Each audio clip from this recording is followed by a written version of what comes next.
taking care of home. And this is my home. I am an American citizen, and this is my home. The discipline. We've got a phone call coming in. Oh. Can you hold that thought? Yes, caller. Good evening. Caller? Good evening. Good evening. Yes, I have a comment for your guest, and my comment goes like this. No politician cannot, I repeat, no politician, whether it's a candidate or non-candidate, can get rid of poverty. Poverty is just not a mind state, it's just something that exists, because remember, there's rich, there's poor. One can't exist without the other, and also, last time I checked, it's up to a free, clear thinking, minded individual, not a politician that put in nonsense in a person's head if that person wants to get out of poverty, yeah? Not the politician. It's up to the individual to stand on his or her 2 feet to decide whether or not they want to continue to stay in poverty, yeah? Thank you, caller. I appreciate your comment. It is about a state of mind.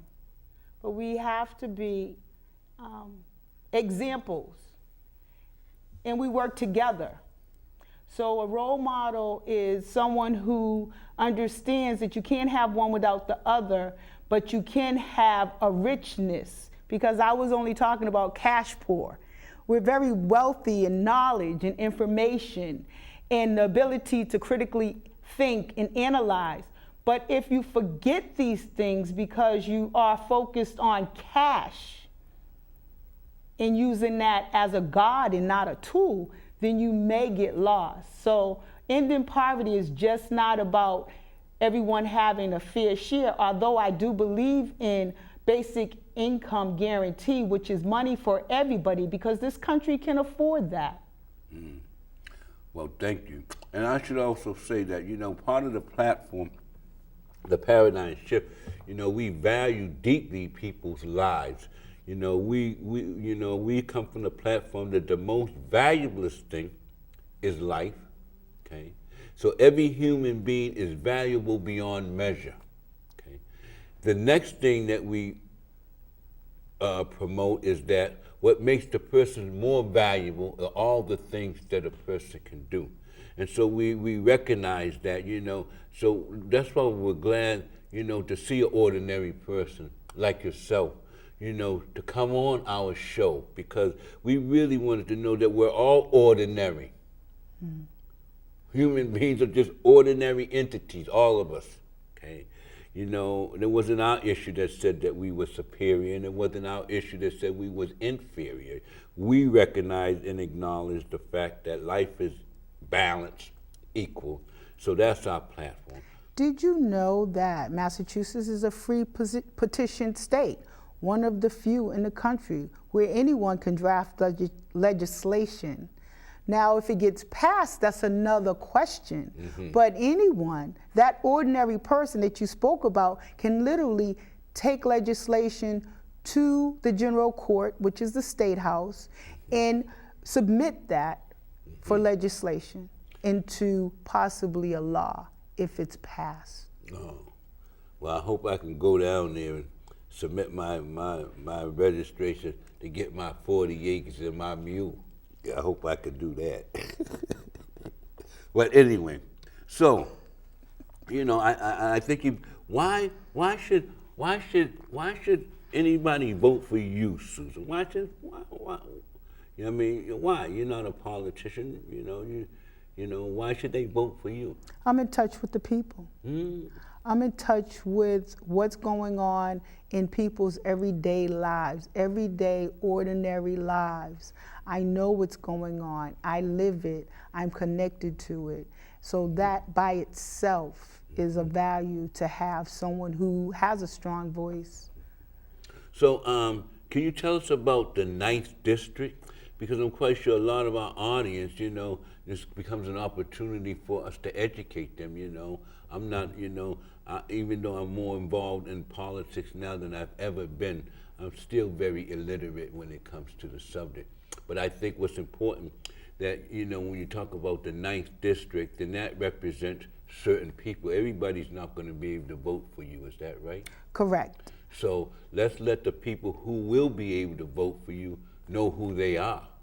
Ninth Suffolk District is the lower end of the state.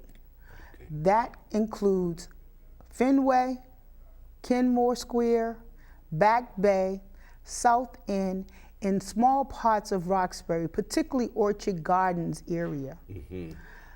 It's 50% Caucasian, 30% Black and Latino combined, and then there's about 20% of other, which could represent a wide variety. It's a heavily student area because we have a lot of schools in the neighborhood.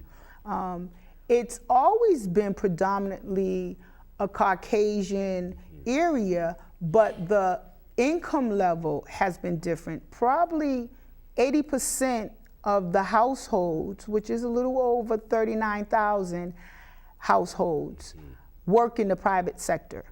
Okay.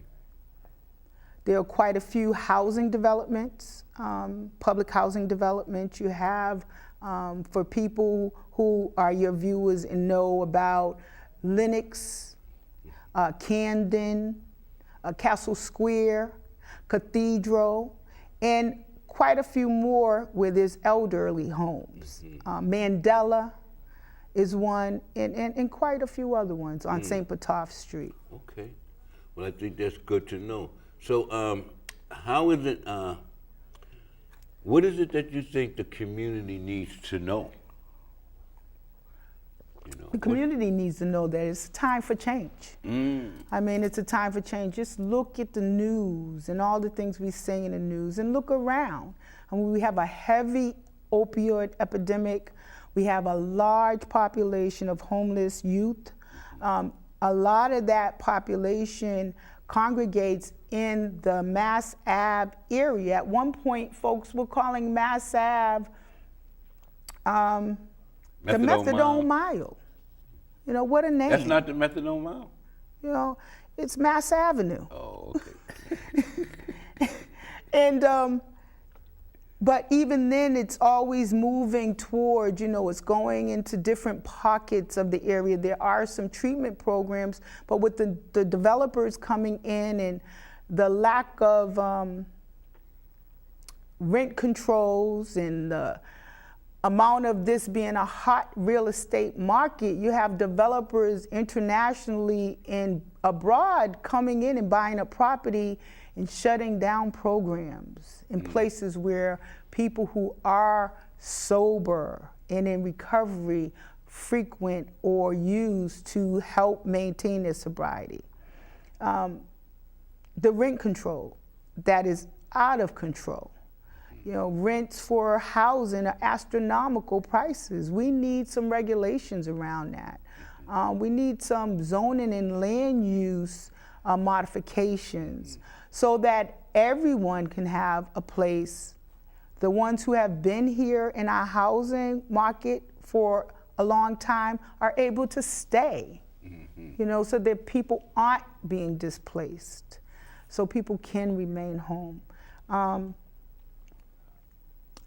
I'm a candidate who will be able to address those issues and would address them and would work full-time within the district, meaning that the district where you may have a part-time legislative leader,